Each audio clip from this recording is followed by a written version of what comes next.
कि हर देश किसी भी देश की शिक्षा प्रणाली अच्छी है तो निश्चित है उसका परिणाम 10 साल बाद दिखाई पड़ेगा, दिखाई जरूर निश्चित पड़ेगा।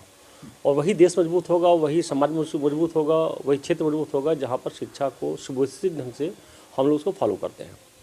नई शिक्षा नीति जो आई है उसके अकॉर्डिंग भी ठीक ठाक है। मैंने जो शिक्षा, संस्कार, रोजगार 3 पर बड़ा काम किया है। संस्कार से शिक्षा मिलेगी तभी कुछ बड़ा कर सकते हैं, संस्कार से शिक्षा नहीं मिल पाएगी तो बड़ा हम नहीं कर सकते।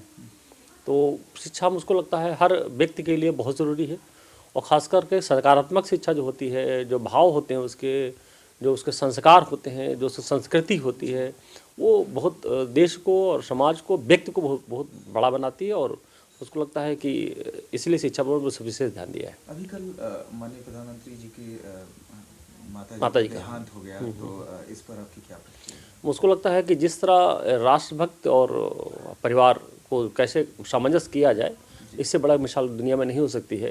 उन्होंने कंधा दे करके आए और हमको चिता की अग्नि ठंडी नहीं हुई, उन्होंने अपना काम मीटिंग करना शुरू कर दिया।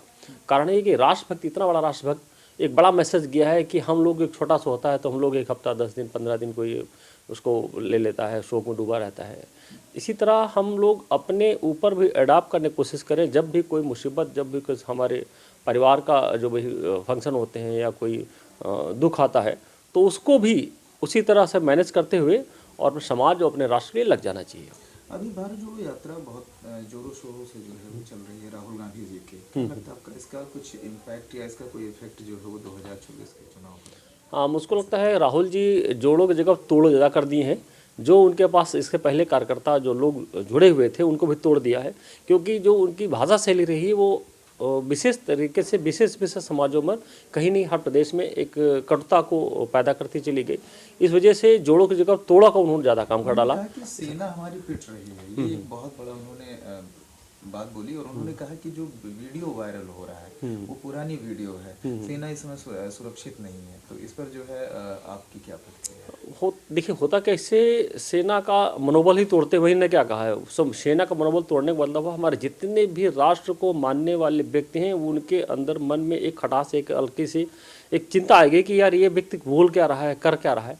हम ही अपने राष्ट्र, जिस देश में हम लोग छोटी सी कविता पढ़े पढ़ते थे, जिस देश आज़ादी में जन्म लिया, कुर्बान उसी पर हो जाए, और वो उसी राष्ट्र के लिए कुछ ना कुछ कमियां निकालते रहते हैं। वो मतलब हम अगर मिलिट्री के लिए, आर्मी के लिए अगर हम कभी निकालेंगे तो निश्चित हम पर हर व्यक्ति उससे तोड़ता है, हर व्यक्ति उसको अपने आप कनेक्ट करता है, फिर उसको बड़ी टीस पे पहुँचती है और बड़ी वेदना भी होती है कि यार हमारा नेता क्या बोल रहा है।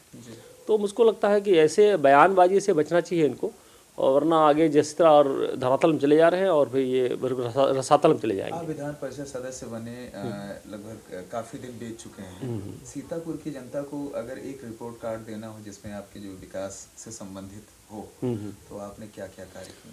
मुश्किल सीतापुर में हमको देने की ज़रूरत नहीं है, सीतापुर वासी और हम उसी क्षेत्र रहने वाले हैं।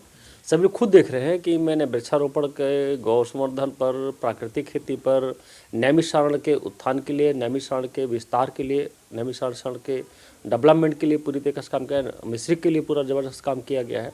उसकी 84 कोशी परिक्रमा भी मैंने बहुत अच्छी से की है। 32 किलोमीटर में नदी में चल करके एक एक चीज़ को पॉइंट आउट किया है। उसको माननीय हमारे मुख्यमंत्री जी के सामने भी रिपोर्ट कर रखा है, माननीय पर्यटन मंत्री के सामने रिपोर्ट कर रखा है।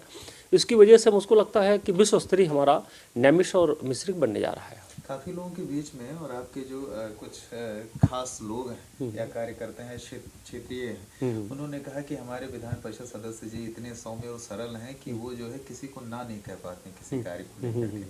तो इसका जो है क्या लगता है आपको, एक बुरा असर पड़ सकता है या अच्छा असर पड़ेगा? मुझको लगता है लोगों को अच्छा ही पड़ेगा और ना करने की ज़रूरत भी नहीं पड़ती है। और मुझको लगता है जो भी कार्य हम लोग उठाते हैं लेट लतीफ़ से ही, लेकिन काम होगा निश्चित। तो ना करने से फ़ायदा क्या, जब हम जानते हैं काम अभी नहीं होगा, 15 दिन बाद होगा।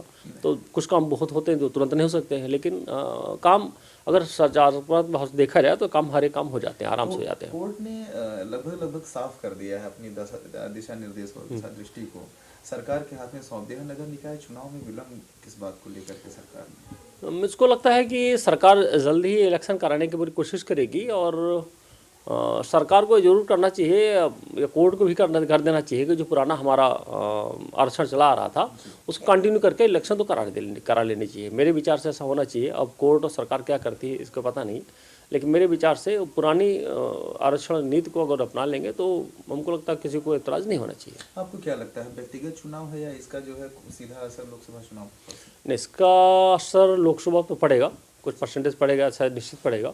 तो व्यक्तिगत चुनाव साथ साथ में इसका लोकसभा में असर पड़ता है, क्योंकि इसमें जो कार्यकर्ता होता है वो कहीं ना कहीं पार्टी के सिंबल से लड़ते हैं, जो बड़े इलेक्शन होते हैं, तो उसका असर तो दिखाई पड़ेगा।